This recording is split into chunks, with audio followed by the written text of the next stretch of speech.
What would have been better in your eyes, AJ?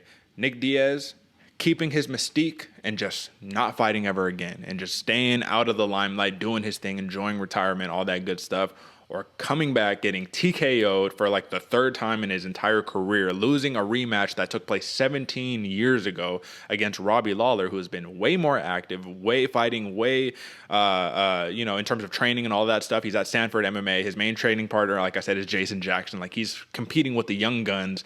And it was a good show while it lasted, man. But to just sit down with probably a broken nose and just be like, all right, bro, I'm done. That was a terrible look. It was the antithesis of the Diaz style. And I think that is just the trademark of I'm 38 years old, man, and my heart's really not in this. I didn't want to get in the cage in the first place. I just got people around me who won't let me stop fighting. What would have been better? I think the best situation of all of it would have been him keeping his mystique regardless. Mm-hmm. If he would have went in there and gotten TKO'd, gotten his nose busted up like he did, even the no mas at the end, yeah.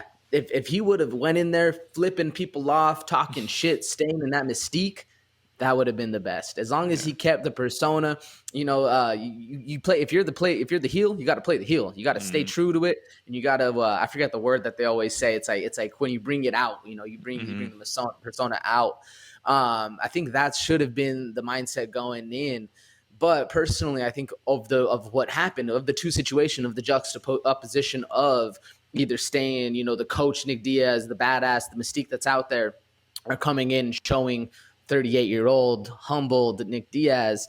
I mean, you should have just stayed out of the cage. And what really did it for me, we were texting back and forth at the beginning. They showed this interview that Nick Diaz had about, he was just Ali mode, man. And respect to one of the greatest to ever do it. But when you're mumbling words and you can't really, and even on this show, sometimes, we struggle with words and we struggle with getting the right concept out there. It's because you're thinking. And it's good to see that Nick Diaz is out there thinking.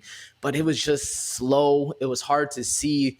But what really did it for me was when they were showing that interview, it's like, oh, okay, that was a little sad. But then they showed him when his fighter Maximov. Maximov was fighting, and he looked in it, man. He looked engaged. He was sitting there in the crowd, like happy, and you could see the exuberance really start to come out. And that's when I was like, man, this dude doesn't want to be in the cage at all. He wants to be on the outside looking in and enjoying his fighters. He was even wearing the homie shirt, man. That's to me, that showed where Nick Diaz really, where his heart lied and where he really wanted to be. And it was sad to see the rest of it go on because it really didn't ruin a great fighter for me, but it made me realize, the longevity of us all is very, very short in this game, man. Absolutely. So I guess the next question that I have for you right here, man, is like in real time. I just want a quick synopsis in real time of what were you thinking when you saw the fight actually play out? When you see Nick Diaz say, I'm going to put my back against the cage. Very uncharacteristic of what a Diaz fight is. He's the pressure guy. He wants to move forward. He wants to do that. He wants to do the overwhelming volume, right? He had some good shots, man. He was hitting Robert with a lot of shit. You know what I'm saying? A lot of touching, glancing shots. But what was just rolling through your mind? I know there was a lot of excitement. It's like, oh, okay, it's the Diaz fight. And then you're just seeing pressure, wilting. And that was it. What was your takeaway? It was rough because at the start of it, when he was just looking in the cage, I could tell he didn't want to be there. We've all seen it. We've all been there where you're looking at it, you're like, I don't want to walk in that. I don't want to fight that guy. Like, we've all been there, trust me. So it was the energy was down. I wasn't really digging it, but if I was just looking at just the punches and the strikes, he was looking pretty good. He was looking pretty good, man.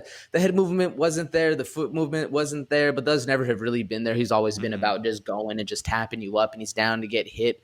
But the punches and strikes, I think he landed more and he attempted more strikes than Robbie Lawler. It's just the power and the pressure was there for Robbie. And when you're the pressure fighter like Nick Diaz is and you're getting put on, it's hard, man. It's a hard one. Yeah, man. I will say when I was watching it, it just looked like the shots were labored coming from Diaz, man. Like, he threw out some kicks that I was just like, okay, bro. You look like you still warming up. Like, you just got into the dojo. You ain't even stretched yet. You feel me? Like, there was a couple of those shots. I will say it was a more valiant effort than I expected. I thought that Lawler was just going to steamroll him, to be honest, after, kind of seeing the peripherals of the Diaz, walking up and all of that good stuff.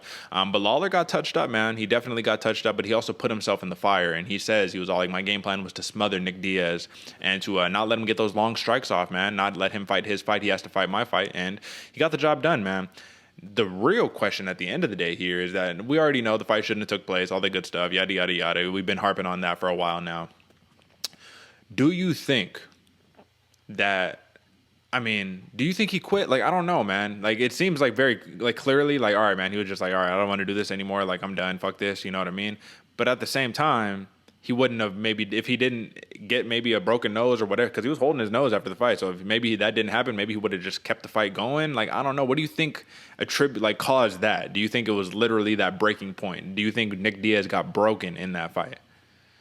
The word quit, I've been trying to not use that word because I don't think it was a quit. I don't think he said, like, I don't think in his heart he had more to give. Mm-hmm. And then that's like, if you have more to give and then you say, you know, fuck it, I'm not doing this, that's a quit. Like, you still have some in the tank. I think he was just done. I think he knew that if you're losing the fight for 3 rounds and you still have another 2 to go, and you don't have anything to give, and you're just going to walk out there and keep getting your nose. If you've ever had your nose busted, first off, you know how bad this feels. Mm-hmm. You can't see shit. You can't breathe. Your mouth's open. Now you're going to get knocked out because your jaw is not clenched up.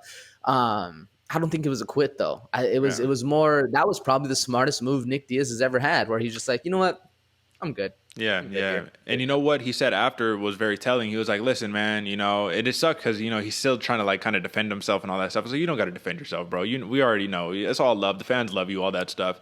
But he did say, he was all like, listen, man, you know, I started bleeding and I just didn't want to make too big of a mess. So I just said, all right, that's it. You know, that was literally his justification. So it's like, it makes you think that Nick Diaz is now the thinking man, which is good because as you get older, you get wiser and you start thinking more. You're less reckless. You know what I mean? So I just hope, I don't want to see him in the cage again, man. When Robbie Lawler was asked, do you think Nick Diaz should fight? He was like, listen, man, I'm not here to solve anyone's problems. That's his issue, not mine. So he does whatever he wants to do. So listen, man, shout out to the great legendary career of Nick Diaz. Shout out to the original bad boy. Maybe not because Tito, right? Tito, or bad boy, Huntington Beach, all that good stuff. But shout out to Nick Diaz, man. You inspired a lot of people. And I'm telling you, man, he had the biggest fan base out of the entire, you know, all the fighters on the roster at UFC 266. So